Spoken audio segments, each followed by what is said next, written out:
Pangeran Joko Tole, raja tampan dan rupawan, titisan para ningrat di zamannya, merupakan raja ke-13 di Kerajaan Sumeneb, Madura. Beliau memerintah selama 45 tahun, dari tahun 1415 sampai 1460, dengan keraton yang terletak di Lapataman, Dungke, Sumeneb. Pangeran Joko Tole merupakan putra dari Raden Ayu Putrekoneng, cicit dari Pangeran Bukabu, sebagai hasil dari perkawinan batin melalui mimpi dengan Adipoda yang merupakan putra mahkota penguasa Pulau Sepudi. Dalam sejarahnya, Pangeran Joko Tole memiliki nama lain Aryo Kudo Panole dan juga Pangeran Skadiningrat III. Namun bukan itu yang akan kami bahas di video ini, melainkan 5 fakta Pangeran Joko Tole, Raja Sumeneb ke-13. That's it man, let's check this out. Besar dengan susu kerbau. Putrekoneng melahirkan bayi laki-laki yang tampan dan rupawan. Anehnya Putrekoneng melahirkan si bayi tanpa ari-ari dan tanpa mencucurkan darah setetes pun. Putrekoneng menjadi takut akan kelahiran yang aneh tersebut dan menyangka bayinya akan mendatangkan keburukan pada kerajaan. Ia lantas menyuruh Emban Toya membuang bayinya ke hutan, yang kemudian ditemukan dan diasuh oleh Empu Keleng, di mana Empu Keleng bertemu dengan bayi Putrekoneng karena salah satu kerbaunya sering tidak kembali dari hutan, kecuali pada waktu malam hari men. Kerbau itu pun secara aneh juga bertambah kurus. Khawatir akan kondisi kerbaunya, Empu Keleng menyusul ke hutan dan menjumpai bahwa ternyata si kerbau sering terlambat pulang karena menjaga seorang bayi dan menyusuinya setiap hari men. Lalu dibawalah bayi itu tinggal bersamanya sebagai anak asuh, karena memang Empu Keleng sudah lama mengharapkan bayi di keluarganya, dan diberi nama Joko Tole atas bayi tersebut men.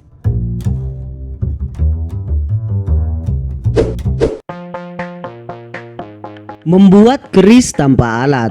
Joko Tole besar di luar lingkaran kerajaan, diasuh Empu Keleng yang merupakan pandai besi kesohor di Sumeneb. Pada usia 6 tahun, Joko Tole mulai memperlihatkan kesaktiannya. Joko Tole kecil selalu memperhatikan cara kerja ayah angkatnya dalam membuat pedang dan juga keris.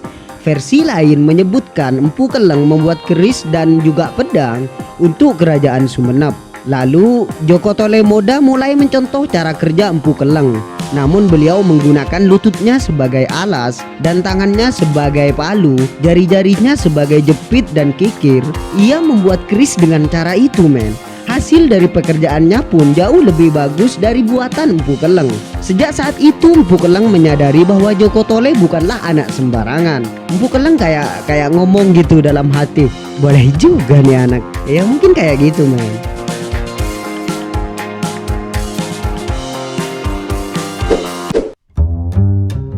Terlibat dalam pendirian gerbang raksasa Majapahit. Empu Keleng yang merupakan pandai besi kesohor di Madura dengan kehebatan Joko Tole yang juga sudah tersebar di seluruh Madura, ia pun diundang untuk ikut andil mendirikan gerbang raksasa Majapahit oleh Prabu Wikramawardhana yang bergelar Brawijaya V. Versi lain menyebutkan bahwa raja yang dimaksud adalah Brawijaya VII. Ya terlepas dari itu semua, intinya Raja Majapahit lah men.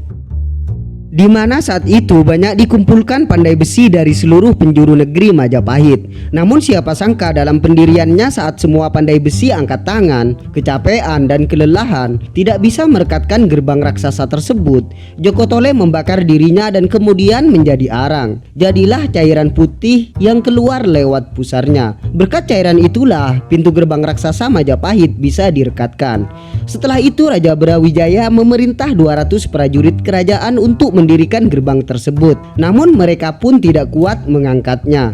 Lagi-lagi Joko Tole yang mendirikan gerbang raksasa tersebut sendirian. Berkat hal itu Joko Tole diberi hadiah emas dan uang logam seberat badannya dan mengabdi di kerajaan Majapahit untuk beberapa lama.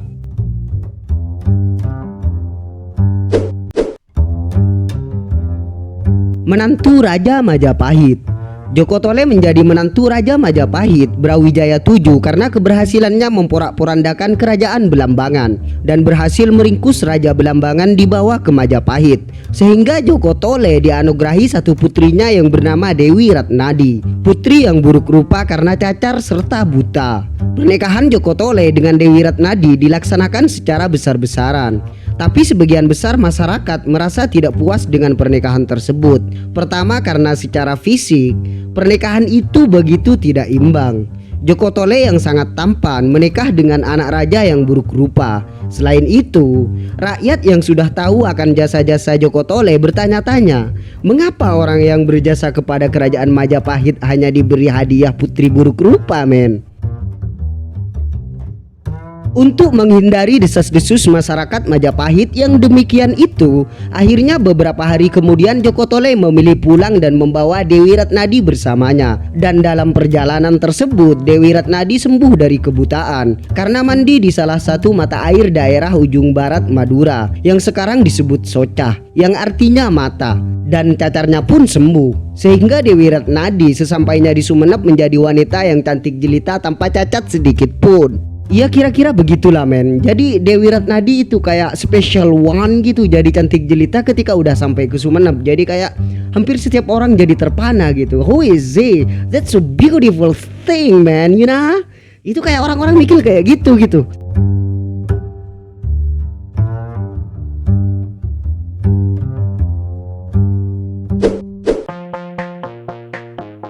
Kehebatan kuda Joko Tole.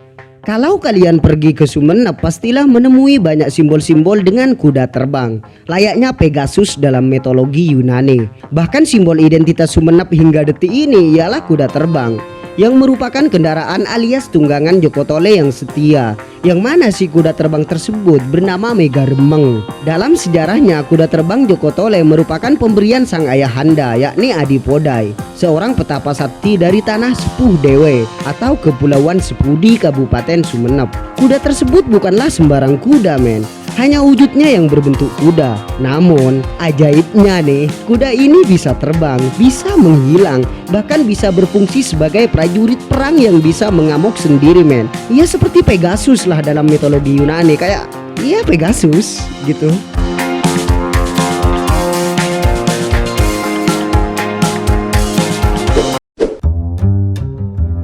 Memiliki cemeti sakti mandraguna. Cemeti sakti mandraguna yang dimiliki Joko Tole merupakan pemberian dari ayahandanya juga, yaitu Adipodai, yang merupakan petapa sakti asal Sepudi sekaligus putra penguasa Pulau Sepudi. Entah ini mitos ataupun apalah sejenisnya, namun yang pasti cerita ini sangat melegenda di benak masyarakat Sumenep, terutama generasi sepuh. Kesetiaan cemeti Joko Tole bila dipukulkan pada sebuah gunung, maka gunung tersebut akan hancur lebur. Bahkan jika dipukulkan pada angin, anginnya pun akan berhenti, men. Serta bila dipukulkan pada musuh, musuhnya akan hancur dan mati.